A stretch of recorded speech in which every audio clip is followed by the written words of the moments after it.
Hello friends, ఈరోజు ఈ వీడియోలో నీట్ యూజీ 2026 ఎగ్జామ్కి అపీర్ అవుతూ ఉన్న స్టూడెంట్స్ ఎగ్జామ్ సెంటర్కి సంబంధించి ముందుగా ఏ సిటీలో ఎగ్జామ్ సెంటర్ వచ్చే అవకాశం ఉంది, దీనికి సంబంధించి మనకి అడ్వాన్స్ సిటీ ఇంటిమేషన్ స్లిప్ని డౌన్లోడ్ చేసుకోవడానికి ఎన్టీఏ అఫీషియల్ వెబ్సైట్లో లింక్ అవైలబుల్గా ఉంది. అయితే ఈ నీట్ యూజీ అఫీషియల్ వెబ్సైట్కి సంబంధించిన లింక్ కూడా నేను ఇక్కడ మీకు ప్రొవైడ్ చేశాను. neet.nta.nic.in అని గూగుల్ సెర్చ్ బార్లో టైప్ చేసి ఎంటర్ చేస్తే ఈ పేజ్ మీకు ఓపెన్ అవుతుంది. ఇక్కడ అడ్వాన్స్ సిటీ ఇంటిమేషన్ అనే లింక్ ఉంది, దీన్ని క్లిక్ చేస్తారు. క్లిక్ చేసినప్పుడు అప్లికేషన్ నంబర్, మీరు అప్లికేషన్ ఫిల్ చేసినప్పుడు ఎంటర్ చేసిన పాస్వర్డ్, అలాగే ఇక్కడ కనిపించేటువంటి సెక్యూరిటీ పిన్, ఇవి ఎంటర్ చేసి సబ్మిట్ మీద క్లిక్ చేస్తే మీకు advance city intimation slip download అవుతుంది. ఏ సిటీలో మీకు ఎగ్జామ్ సెంటర్ వస్తుంది అనేది మాత్రమే ప్రస్తుతానికి మీకు ప్రొవైడ్ చేస్తున్నారు.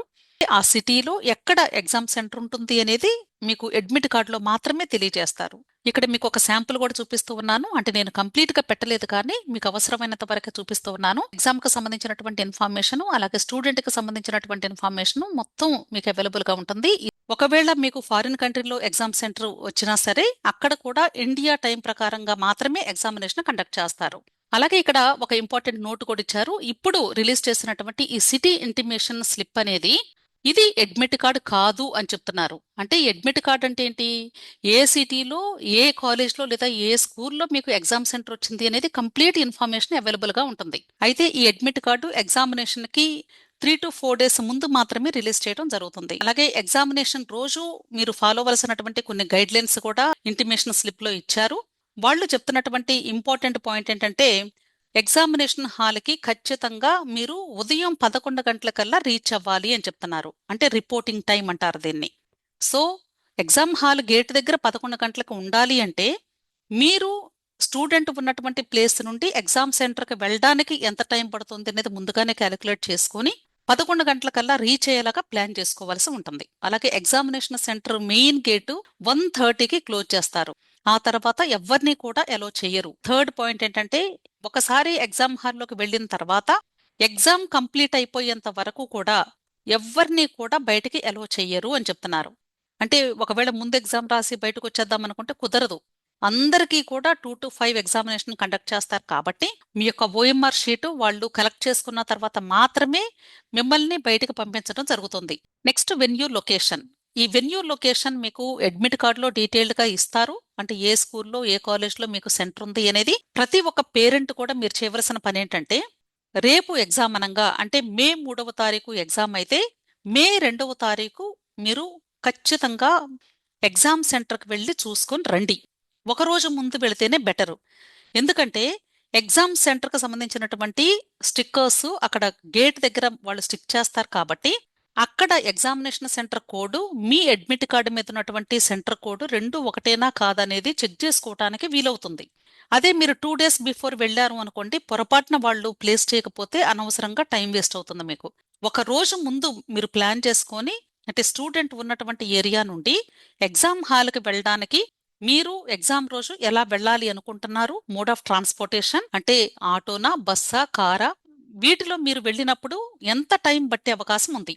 అది కూడా ఎగ్జామ్ రోజు ఖచ్చితంగా ట్రాఫిక్ జామ్ అయ్యే అవకాశాలు ఎక్కువగా ఉంటాయి, లేదా బాగా వర్షాలు కూడా పడతాయి. వాటిని కూడా మీరు దృష్టిలో ఉంచుకొని టైంని క్యాలిక్యులేట్ చేసుకొని మీకు పట్టినటువంటి టైంకి కనీసం 1 or 2 hours ఎక్స్ట్రా పెట్టుకొని మార్జిన్, దానికి తగ్గట్లుగా ఎగ్జామ్ రోజు స్టార్ట్ అయ్యి ఎగ్జామ్ హాల్కి రీచ్ అవ్వండి. అలాగే ఎగ్జామినేషన్ సెంటర్కి వెళ్ళేటప్పుడు స్టూడెంట్ ఖచ్చితంగా తీసుకుని వెళ్లాల్సినటువంటి ఐటమ్స్ ఏంటి అనేది ఇక్కడ లిస్ట్ ఇచ్చారు. First one, updated Aadhaar card అన్నారు. ఒకవేళ ఇంతకు ముందు ఆల్రెడీ అప్డేట్ చేసుకున్నటువంటి ఆధార్ కార్డు ఉండొచ్చు, లేదా అప్లికేషన్ ఫిల్లింగ్ కంప్లీట్ అయిపోయిన తర్వాత మీరు ఆధార్ కార్డ్ని అప్డేట్ చేసుకుని ఉండొచ్చు.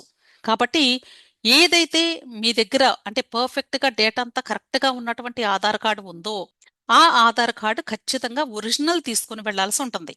Next, transparent personal water bottle అన్నారు. వాటర్ బాటిల్ మీద లేబుల్స్, స్టిక్కర్స్ ఏమైనా ఉంటే అవన్నీ కూడా రిమూవ్ చేసి జస్ట్ ట్రాన్స్పరెంట్ గా వాటర్ కనిపించేలాగా ఉన్నటువంటి వాటర్ బాటిల్ తీసుకుని వెళ్లాల్సి ఉంటుంది. నెక్స్ట్, ఒక ఎక్స్ట్రా ఫోటో కావాలి. ఈ ఫోటో మీరు నీట్ అప్లికేషన్ అప్పుడు ఏదైతే అప్లోడ్ చేశారో అప్లోడ్ చేసినటువంటి సేమ్ పాస్పోర్ట్ సైజ్ ఫోటోగ్రాఫ్ ఒకటి చేతిలో ఎక్స్ట్రా తీసుకుని వెళ్లాల్సి ఉంటుంది. Next admit card plus self declaration అంటే undertaking with post card size photo affixed అన్నారు.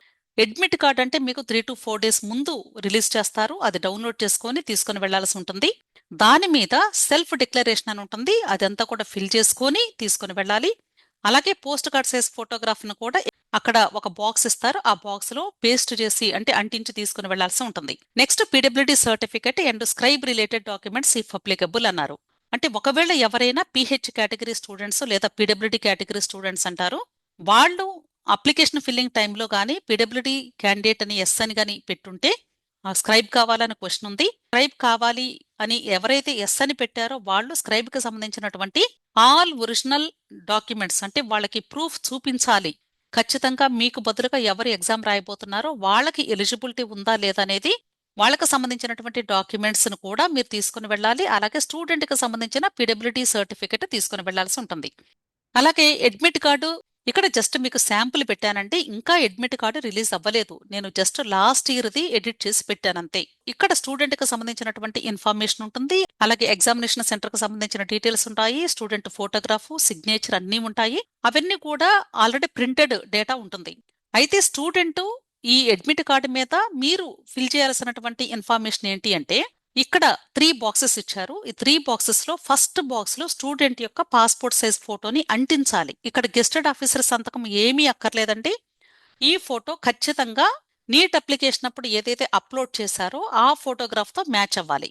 స్టూడెంట్ యొక్క నేము అలాగే ఎప్పుడు ఫోటో దిగారు అనేది అక్కడ డేట్ ప్రింట్ అవ్వాల్సిన అవసరం అయితే లేదు. అలాగే ఇక్కడ సెకండ్ బాక్స్ లో లెఫ్ట్ థంబ్ ఇంప్రెషన్ అంటే ఎడమ చేతి బొటన వేలు ముద్ర ఇంక్ అప్లై చేసి ఇక్కడ ఇంప్రెషన్ వేయండి. అలాగే క్యాండిడేట్ సిగ్నేచర్, ఇక్కడ క్యాండిడేట్ సిగ్నేచర్ అనేది ఇంటి దగ్గర సిగ్నేచర్ చేయకూడదు, ఇన్విజిలేటర్ ముందు మీరు సంతకం చేయాలి ఇక్కడ థర్డ్ బాక్స్ లో. నెక్స్ట్ ఇక్కడ పోస్ట్ కార్డ్ సైజ్ ఫోటోగ్రాఫ్ కి సంబంధించినటువంటి స్పేస్ ఇచ్చారు. ఈ ఫోటోస్ మీద ఎవరు కూడా గెస్టెడ్ ఆఫీసర్ తో సంతకం చేయించాల్సిన అవసరం లేదు, గుర్తుంచుకోండి. సేమ్ మీరు ఇక్కడ ఏ ఫోటోనైతే అంటించారో అదే ఫోటోగ్రాఫ్ ఇక్కడ 4/6 ఇంచెస్ అంటే ఫోటో స్టూడియోలో మీకు ఇస్తారు, దాన్ని ఇక్కడ మీరు అంటించాల్సి ఉంటుంది. అంటించి ఇన్విజిలేటర్ అండ్ స్టూడెంట్ ఇద్దరు కూడా గా ఈ ఫోటో మీద సంతకం చేయాల్సి ఉంటుంది. ఇప్పటి వరకు ఏమేం తీసుకుని వెళ్ళాలి ఖచ్చితంగా అనేది చెప్పారు. ఇప్పుడు ఏమేం ఐటమ్స్ తీసుకుని వెళ్ళకూడదు అని చెప్తున్నారు. స్టూడెంట్స్ ఎటువంటి ఎలక్ట్రానిక్ డివైజెస్ కానీ మొబైల్ ఫోన్స్ కానీ స్టూడెంట్ బ్యాగ్స్ కానీ బుక్స్ కానీ ఎనీ మెటీరియల్స్ కానీ ఏ వస్తువుని కూడా అంటే ఈవెన్ పెన్ ఆర్ పెన్సిల్ కూడా తీసుకుని వెళ్ళకూడదు. బబ్లింగ్ చేసిన తర్వాత మార్చాలి అంటే వైట్నర్ వాడొచ్చేమో అనుకుంటారు, వైట్నర్ గాని పెన్సిల్ గాని ఎరేజర్ గాని పెన్ గాని ఏ ఐటమ్ ని కూడా తీసుకుని వెళ్ళకూడదు.